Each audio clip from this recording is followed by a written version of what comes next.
the skies as meteors.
To heal or slay at a distance, to give our words universal success, and to make them reverberate everywhere.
secretive ceremonies originally derived from ancient Egypt, predating 1500 BC.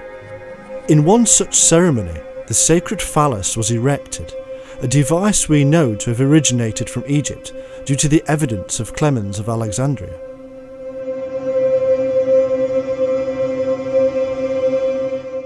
The phallus represented the virile part of Osiris, which was cast into the Nile by Typhon, and to which Isis ordered sacrifices and offerings. It is in fact the IAO, or creative principle, worshipped from the very beginning by the Sabaists, pointing upright to the pole star, and hence perfect balance. The phallus was a stone, seen in India as the Shiva Linga, or stone of Shiva.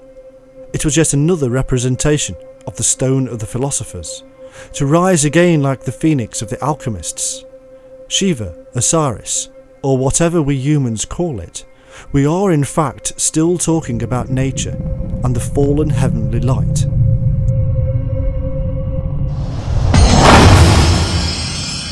Elements of all this, and much more, spread abroad and through time, and can still to this day be found within religions and secret occult orders. To go through them all would take forever, but what we have found so far can be broken down simply. The stars and planets were worshipped because they directed man. They offered him a means to measure and rule, a way to navigate and to tell the time of day and year. This heavenly process gave rise to the tales of Osiris and Isis, and much more. The sun and the moon and the cycle of life measured out by the gods. This powerful knowledge was jealously guarded.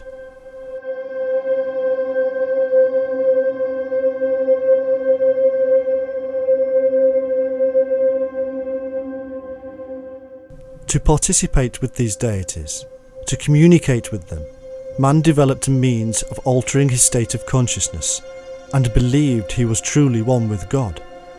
These processes were related to the heavenly host, which guided his way.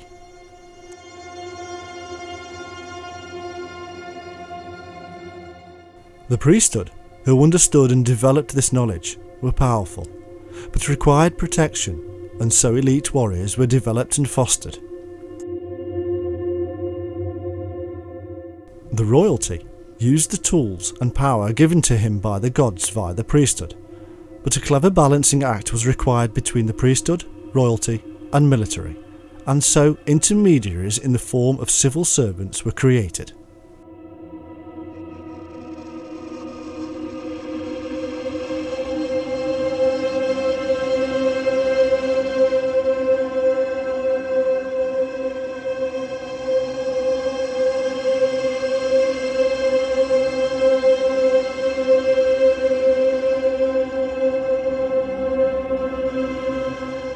These civil servants now had all the knowledge of the kings and priests, and could manipulate the military. The historical stage was set for a series of plays that would often end in bloodshed and revolution. It was led by an underground stream that crossed the outward religions of state.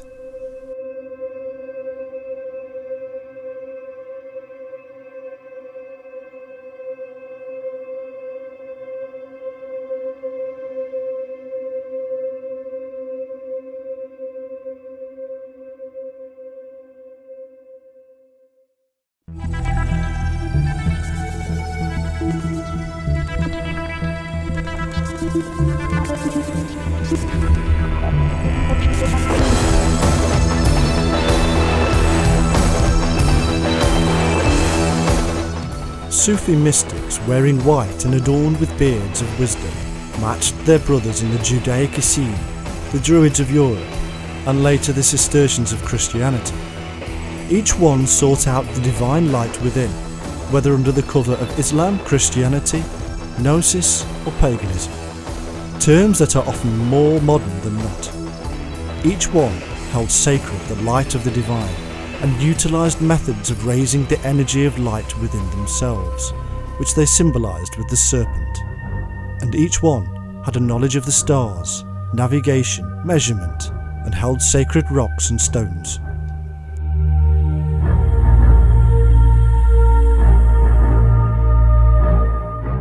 The Sufis had their warrior brethren, known as the Ishmaelites, and fostered a series of degrees.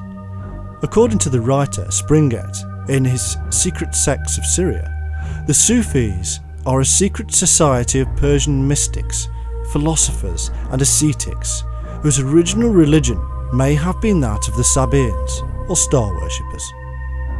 Also, the Sufis admitted to being able to secretly hold to their own faith, whilst professing outwardly the faith of their locality. Their initiation involved spending 40 days and nights in the wilderness to connect to the divine and become part of him, something mirrored with the Essene or Gnostics.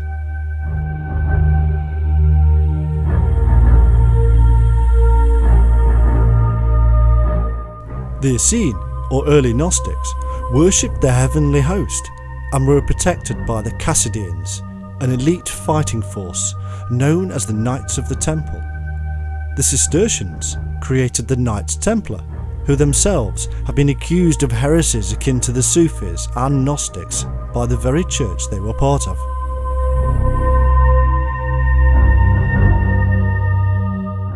All these groups and more, such as those of India, meet within a framework I myself was informed of by a man known to me only as Brother Juan, and who claimed to be a member of an underground stream that knew no boundaries of religion and state.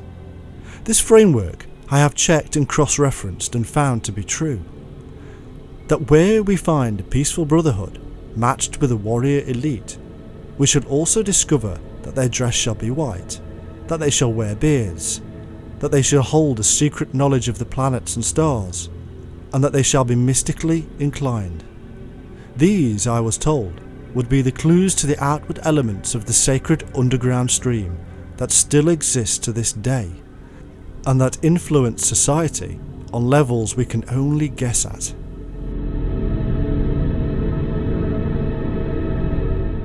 My question has to be this: what is their purpose? Is it simply that they seek the divine in nature? Do they really only wish to uplift humanity as they have claimed? If this is what we believe, then so be it. But in so doing we shall miss the point of what we have learned so far, that the nature of man is divided and dual-natured, and that where good intentions shall be discovered, so too shall those of greed, lust and envy.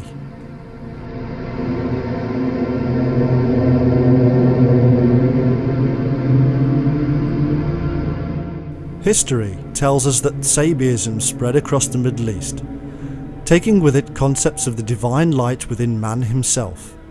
We then discover these elements emerging in the strange, non-biblical writings known as the Lost Gospels, and which in fact came from the infamous Essene or early Gnostics, who worshipped the serpent and the sun, or light. And from these we find that alchemy and groups such as the Cistercians and Templars kept the secret beliefs alive within Christianity, meeting up again later during the Crusades with the Sufi and Ishmaelite brethren, with whom historians agree the Templars seem to be very friendly.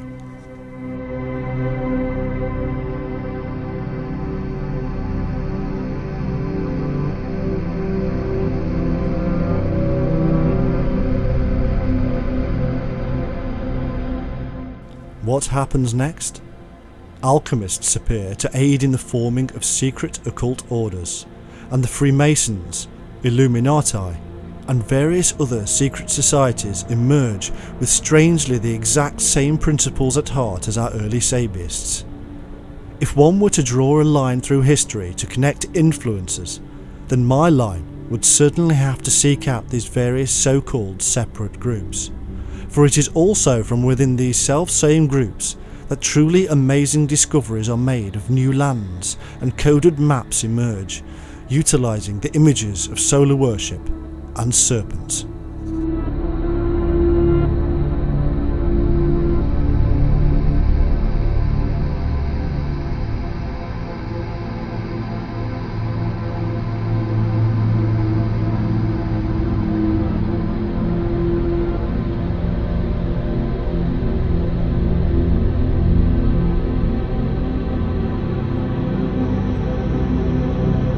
All All this originated with Egyptian priests who formed a confederation of philosophers who united in the study of the art of governing man. The knowledge of the Egyptian priesthood was truly immense. They were masters of astronomy, botany, chemistry, and accumulated great libraries of sacred books. Their power stretched for thousands of miles and across thousands of years, and nobody matched them, not even the Greeks or Romans, who simply seemed to follow the Egyptian underlying methods anyhow, and stole a great many of her secrets.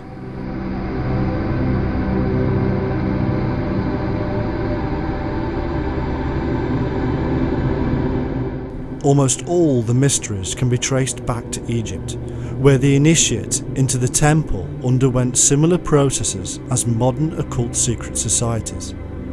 First, they were subjected to horrifying trials by darkness, fire and water, long fasts and trance-induced visions. If they survived and remained sane, then they were admitted into the priesthood. Hallucination was paramount in their work, using opium, datura, henbane, hashish, cinnamon and laurel to form vapours which caused frenzy in the initiate.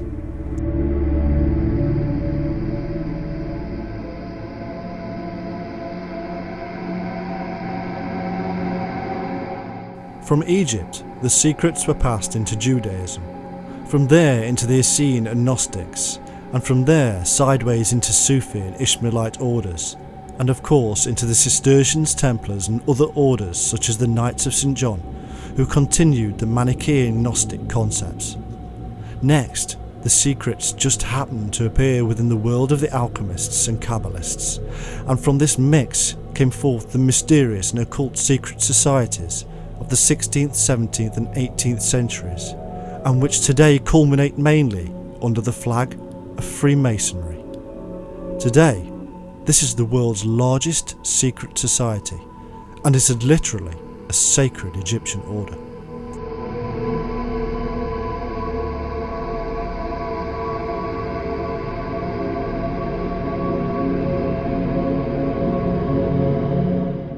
Whether we look at the Golden Dawn, the Rosicrucians, or even the infamous Illuminati, we find that they all revolve around the Freemasons. They were created by or from within the Masons, and often their supposedly separate discoveries have merged back into the fold.